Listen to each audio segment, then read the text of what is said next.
दोस्तों, ये घटना बहराइच की है, जहाँ पर नेहा नाम की एक लड़की रहती थी। उसकी उम्र अब 18 साल हो चुकी है। वो पूरी तरीके से जवान हो चुकी है। जैसे ही वो जवान होती है तो उसी के घर में उसके रहने वाले चाचा, यानी कि उसके पिता के छोटे भाई नरेश का उस पे दिल आ जाता है। वो उसको गलत नज़रों से देखने लगता है, जिसका स्वयं नेहा को नहीं पता था। वो तो उनको चाचा ही चाचा कहती थी, मगर जो नरेश था वो नेहा को गलत नज़र से देखता है। वो जब भी उसको पास बुलाता, उसको अपने पास बैठालता तो उसको गलत तरीके से छूता, मगर नेहा को इस बात का तो एहसास ही नहीं था। वो तो उसको अपना चाचा ही समझती थी। एक दिन जब उसके घर में कोई नहीं था, तभी नरेश ने मौका पाकर नेहा के साथ गलत काम कर दिया, यानी कि नेहा का बलात्कार कर दिया।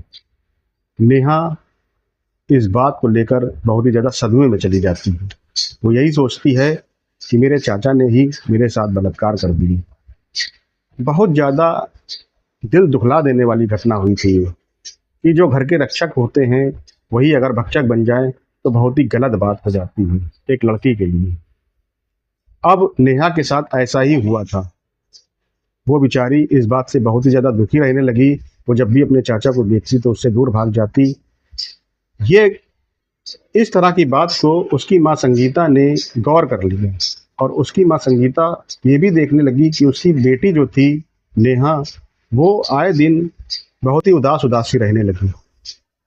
तभी उसकी माँ संगीता उससे कहती है कि बेटी, ऐसी कौन सी बात है कि जो तुम इतना उदास रहती हो। वो समझ तो रही थी, मगर खुल के नहीं कह पा रही थी। उसकी माँ संगीता वो समझ रही थी कि ये अपने चाचा से भी बहुत दूर रहती है। ऐसी कोई ना कोई तो बात हुई है जिसके कारण वो इस तरह की हरकत कर रही है। तभी एक दिन वो बड़े प्यार से अपनी बेटी नेहा से पूछती है। कुछ नहीं बताती, वो सारी बात अपने अंदर ही रखती है। कुछ दिनों बाद नेहा के पिता नेहा की शादी कर देते हैं, क्योंकि वो रूढ़िवादी ख्यालात के थे। इसलिए वो सोचते थे कि लड़की अगर जवान हो जाए तो उसकी जल्द से जल्द शादी कर देनी चाहिए। इसी कारण वो नेहा की 18.5 साल की उम्र में ही शादी कर देते हैं। अब जब नेहा शादी करके ससुराल जाती है तो उसका पति दूसरे ही दिन उसको खरी खोटी सुना देता है, क्योंकि नेहा ने अपना कौमार खो दिया था। उसको यही लगता है कि ये किसी दूसरे के साथ संबंध बनाकर आई है। नेहा भी उसमें चुप रहती है। वो कहती तो क्या कहती, वो कुछ नहीं कहती है। वो उसको ताने मारता है, उसको खरी खोटी सुनाता है, और दूसरे ही दिन वो उसको छोड़ देता है। वो कहता है कि मैं ऐसी लड़की को नहीं रख पाऊंगा जिसने किसी दूसरे के साथ संबंध बनाए हैं। नेहा इस बात पे चुप रहती है। अब जब उसके माता पिता को ये बात पता चलती है तो उसके माता पिता यही कहते हैं कि बेटा देखो, अगर इसने कहीं कोई, उसके माता पिता समझदार थे, लड़के के माता पिता समझदार थे, इसलिए वो यही कहते हैं कि अगर जो होना था वो हो गया, अब क्या किया जा सकता है, तुम्हें इसको अपना लेना चाहिए। मगर वो नहीं मानता है। वो यही कहता है कि मैं ऐसी लड़की को अपने साथ नहीं धर सकता हूँ जो कि इस तरह की हो। अब नेहा जो थी वो अपने घर वापस आ जाती है। नेहा के माता पिता को जब ये बात पता चलती है तो वो बहुत ही ज़्यादा गुस्सा होते हैं। उनके पिता तो रूढ़िवादी थे, इसलिए बहुत ही ज़्यादा गुस्सा होते हैं। वो नेहा से पूछते हैं कि तुमने कहाँ मुंह काला किया था और हमें बताया तक नहीं। वो नेहा से तरह तरह की बात करने लगे।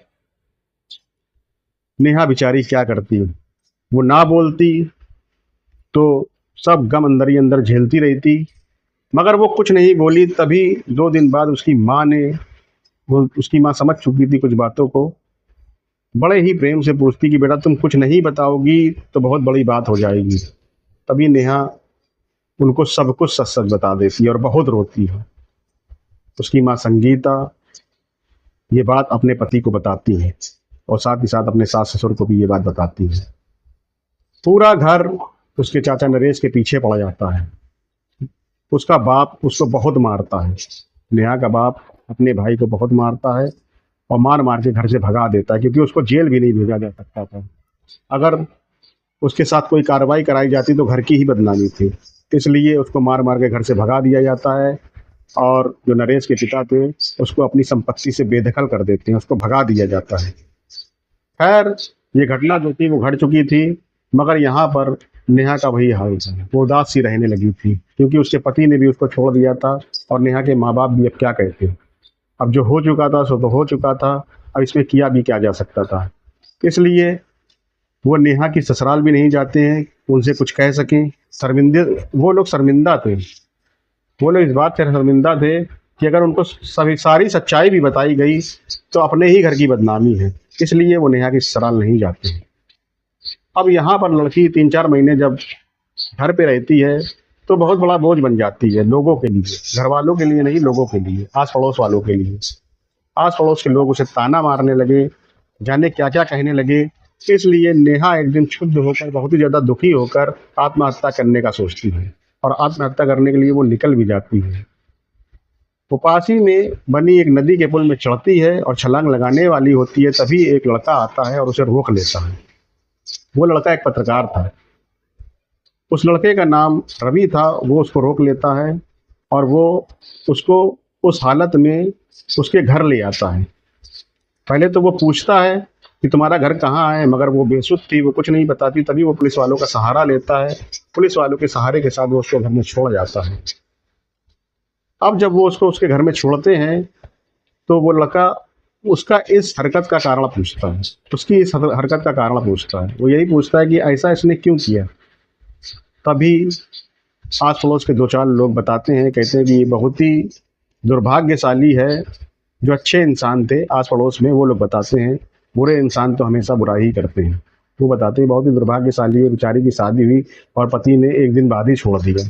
खैर, रवि उस वक्त तो चला जाता है, मगर वो उनके यहाँ आने जाने लगा। अब रवि जो था उनके यहाँ रोज रोज आने जाने लगा। वो यही सोचता था कि किसी लड़की ने आत्महत्या करी है तो वो जाहिर सी बात है बहुत ही ज़्यादा दुख में होगी।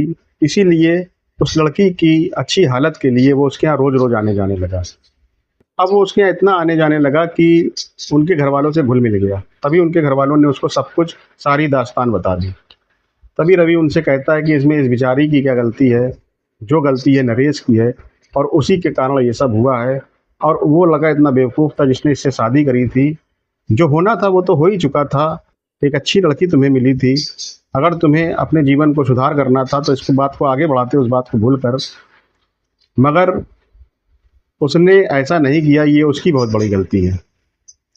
तभी उसकी माँ जो संगीता थी, नेहा की माँ जो संगीता थी, वो यही कहती है कि मन ही मन सोचती है, वो यही कहती है कि अगर मेरी बेटी की शादी इस तरह के लड़के से हो जाए तो मैं बहुत ही ज़्यादा सौभाग्यशाली होंगी और मेरी बेटी का तो जीवन ही बन जाएगा। किसी भी माँ का इस तरह के लड़के से मिलना बहुत ही ज़्यादा रुचिकर होता है। उसकी माँ भी यही सोचने लगी कि मेरी बेटी को भी इस तरह का लड़का मिल जाए तो बहुत ही ज़्यादा अच्छा होगा। एक दिन वो अपने दिल की बात रवि को बताती है। रवि, जो कि पहले असमंजस में पड़ जाता है, वो यही सोचता है कि अभी कुछ ही दिन हुए हैं। खैर, वो एक अच्छा इंसान था। वो संगीता से कहता है कि मैं अपनी माँ से पूछकर बताऊंगा। वो अपनी माँ के पास जाता है और अपनी माँ से पूछता है तो उसकी माँ यही कहती है कि बेटा, अगर किसी का जीवन बच सकता है तो ज़रूर बचाना चाहिए, तुम्हें उस लड़की से शादी कर लेनी चाहिए। खैर, रवि इस बात को मान जाता है और कुछ दिनों बाद वो नेहा से शादी कर लेता है। अब दोनों लोग बड़ी ही राजी खुशी रह रहे हैं। दोस्तों, मेरा आप लोगों को ये कहानी सुनाने का सिर्फ एक ही उद्देश्य था कि अगर आप लोगों को किसी का भी जीवन बचाने का मौका मिले तो आप लोगों को ज़रूर बचा लेना चाहिए। ये बहुत ही ज़्यादा पुण्य का काम है।